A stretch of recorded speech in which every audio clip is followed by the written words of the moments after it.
Hi, welcome to Max junction. என்னோட பேர் maths. இந்த சேனல் ஏற்கனவே பார்த்தவங்களுக்கு தெரியும், பார்க்காதவங்களுக்கு புதுசாக இருக்கும். எலெக்ஷன் அனௌன்ஸ் பண்ணிட்டாங்க. It's going to be April 23 வந்து போலிங் ஸ்டார்ட் ஆகுது. ரொம்ப நாள் கழிச்சு வீடியோ போடுறோம். பட் ஆனால் இப்போ போடணும் அப்படின்ற ஒரு முக்கியத்துவம் எனக்கு இருந்ததுனால தான் இந்த வீடியோ ஸ்டார்ட் பண்ணுறேன். இது ஒரு சீரியஸாக தான் போக போகுது. ஓகே, ஏன் இந்த சிஎம் பாலிடிக்ஸ் நீங்கள் நினைக்கிற ஆஸ்பெக்ட்ஸில் கிடையாது. இந்த சிஎம் பாலிடிக்ஸ்ன்றது டோட்டலாக வேறு. த காமன் மேன் பாலிடிக்ஸ் தான் நான் சிஎம் பாலிடிக்ஸ்னு போட்டிருக்கேன். ஒரு காமன் மேனோட பாயிண்ட் ஆஃப் வியூவில் இந்த பாலிடிக்ஸ் எப்படி இருக்குன்றது தான். இப்போ நான் ஒரு காமன் மேன், எனக்கும் இந்த பாலிடிக்ஸ்க்கு என்ன சம்மந்தம்னு பார்த்தீங்கன்னா, இன்றைக்கி ஒருவேளை பெட்ரோல் விலை ஏறிடுச்சுன்னா அது என்னை பாதிக்கிற அரசியல். ரேஷன் கடையில் இருக்க பொருட்கள் விளையிறது என்னை பாதிக்கிற அரசியல்.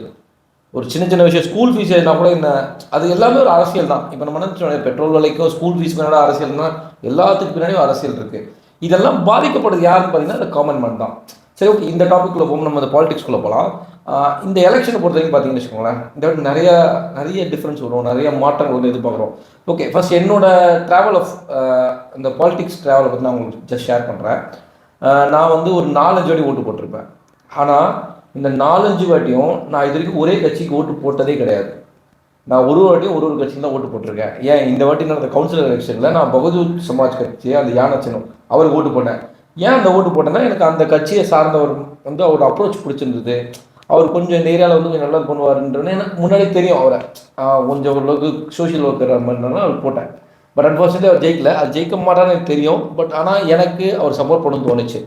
இதுக்கு மாதிரி பார்த்தீங்கன்னா, நான் ஸ்டார்டிங்கில் எனக்கு 18 வயசு ஆகும்போது நம்ம முதல்ல டிஎம்கேக்கு போட்டிருக்கேன், அதுக்கப்புறம் ஏடிஎம்கேக்கு போட்டிருக்கேன், ஏன் நாம் தமிழுக்கு போட்டிருக்கேன், ஒரு வாட்டி நம்ம தேமுதிக கூட போட்டிருக்கேன்.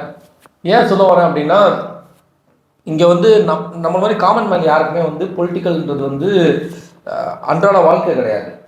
நம்ம வந்து ஒரு பொது கூட்டத்துக்கு போனது கிடையாது, கட்சிக்காக வேன் ஏறி கொடி கட்டினது கிடையாது, சுற்றினது கிடையாது. ஆனால் வி ஆர் டிசிஷன் மேக்கர்ஸ், அதுதான் ஃபேக்ட். ஓகேங்களா? எல்லா கட்சிக்காரங்களும் ஓட்டு போட ஜெயிச்சிட முடியும் அப்படின்னா நம்மள மாதிரி காமன் மேன்கிட்ட யாருமே வந்து ஓட்டு கேட்க போகிறது கிடையாது. அப்போது நம்மள மாதிரி காமன் மேன் தான் இங்கே வந்து டிசிஷன் மேக்கர்ஸு, டிசைனிங் அத்தாரிட்டிஸ் எல்லாமே. பட் இந்த ஃபார் எக்ஸாம்பிள் இப்போ நான் இன்னும் சொல்லணும்னா, நம்ம சர்க்கிளே நம்ம நிறைய பார்த்துருப்போம். நம்ம ஃப்ரெண்ட்ஸ்குள்ளே சில பேருக்கு வந்து குறிப்பிட்ட கட்சியை பிடிக்கும். நம்ம அங்கே வந்து ஒரு அலிகேஷன் கொண்டு போய் டிஸ்கஷனில் வச்சோம் அப்படின்னா அவங்க வந்து டிபேட் பண்ணுவாங்க.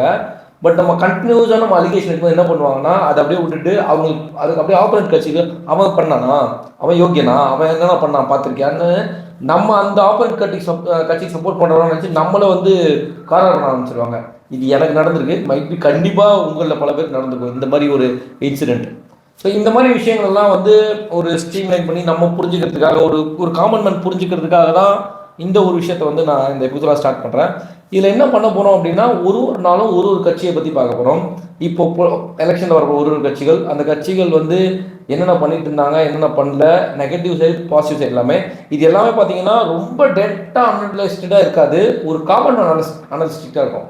இப்போ பாருங்கள், என் தெருவில் வந்து ஒரு ரோடு இல்லை அப்படின்னா அதை நான் யாரை போய் அப்ரோச் பண்ண முடியும், யார் மேலே தப்பு, அதனால் பாதிக்கப்படுறது தான். அப்போது அது என்னை பொறுத்த வரைக்கும் எனக்கு வந்து ஃபேவராக இல்லாத ஒரு விஷயம், என் தெருவுக்கு ஃபேவர் இல்லாத விஷயம், நான் பாதிக்கப்படுறேன் நேரடியாக. ஒரு ஸ்ட்ரீட் அது எரிஞ்சதுன்னா அதுவும் எனக்கு ஃபேவரான விஷயம், நான் அதை சந்தோஷப்பட்டுக்கலாம். பட் இந்த மாதிரி ஒரு சின்ன சின்ன விஷயங்கள்லையும் இஃப்ஸ் அண்ட் பட்ஸ் எல்லாமே இருக்கும். இதெல்லாத்தையும் அலகேட் பண்ணி நம்ம டிஸ்கஸ் பண்ண போகிறோம். ஃபார் எக்ஸாம்பிள், நாளைக்கு ஒரு குறிப்பிட்ட கட்சி வந்து எத்தனை வருஷமாக இருக்காங்க, எத்தனை ரூலிங் இருந்தாங்க, அவங்க என்ன ப்ளஸ் பண்ணியிருக்காங்க, என்னென்ன மைனஸ் இருக்குது, அவங்களுக்கு ஓட்டு போடலாமா வேணாமான்னு நீங்கள் தான் முடிவு பண்ண போகிறீங்க. நான் ஜஸ்ட் உங்க கூட என்னோட ஒரு காமெண்ட் பண்ணால் எங்கள் ஒப்பீனியனை ஷேர் பண்ண போகிறேன். நீங்களுமே கமெண்ட்டில் ஷேர் பண்ணலாம். இதில் முக்கியமான விஷயம் என்ன, நீ ஏன் வேற ஒரு கட்சிக்கு ஓட்டு போட்டேன்ற கொஸ்டின் நிறைய பேர் கேட்கறதுக்கு வாய்ப்பு இருக்குது. ஏன்னா காசு வாங்கிட்டியான்னு சொல்லுவாங்க.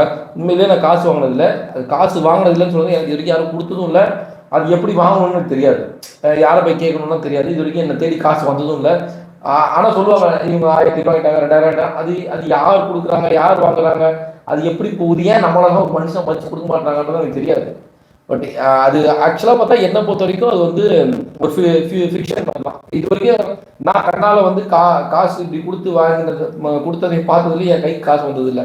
பட் ஆனால் ஏன் வரலன்ற ஒரு ஆதரவு பொது ஒரு காமன் மேனாக எனக்கு கோவம் வரும். ஏன்னா எனக்கு மட்டும் காசு தர மாட்டாங்க அப்படின்னு. காசு வாங்கினாலுமே நிறைய பேர் இந்த காசு வாங்கின கட்சியாக ஓட்டு போட்டிருப்பாங்கன்னா அது எனக்கு தெரியல. பட் அது தப்பு ஃபர்ஸ்ட் ஆஃப் ஆல். பட் தப்புன்னு சொல்கிறது எனக்கு கிடச்சது இல்லைங்க. உங்களுக்கு எத்தனை பேர் காசு கிடச்சிருக்குன்னு சொல்லுங்கள். ஸோ இதை பற்றி அவங்க டீட்டெயிலாக பேச போகிறோம். நாளைக்கு நம்ம ஒரு குறிப்பிட்ட கட்சியை பற்றி கொஞ்சம் டீட்டெயிலாக அனலைஸ் பண்ண போகிறோம். இது முழுக்க வந்து பாலிடிக்ஸ் அப்படின்னு கிடையாது. ஒரு காமன் மேன், என்னோட நம்மளை மாதிரி பொதுமக்கள் பார்வையில் இருக்கக்கூடிய பாலிடிக்ஸ் தான் பார்க்க போகிறோம். ஸோ ஹோப் நான் ஏதோ அண்டர்ஸ்டாண்டபுளாக பேசியிருப்பேன்னு நினைக்கிறேன். அடுத்த வீடியோவில் ஆக்சுவலி வந்து கொஞ்சம் டீட்டெயிலாக புரியறதுக்கான வாய்ப்பு இருக்கும். நான் புரியுற மாதிரி பண்ணணும்னு நினைக்கிறேன். பார்ப்போம். டெய்லி 9 மணிக்கு இந்த வீடியோ போடுறேன். மறக்காமல் சப்ஸ்கிரைப் பண்ணுங்கள், ஃபாலோ பண்ணுங்கள், உங்கள் கமெண்ட்லேயும் உங்கள் இதை ஷேர் பண்ணுங்கள். மேபி இந்த பாயிண்ட் ஆஃப் டைமில் நம்ம 1-to-1 டிஸ்கஷன்ஸ் கூட யாராவது கூட என் கூட இந்த வீடியோவில் ஜாயின் பண்ணுறது ஆப்பர்ச்சுனிட்டி கிரியேட் ஆகலாம். அது மாதிரி ஆப்பர்ச்சுனிட்டி வந்தாலும் எனக்கு சந்தோஷம் தான். பார்ப்போம், லெட்ஸ் சி. நாளைக்கு உங்களை மீட் பண்ணுறேன். Until thank you from maths.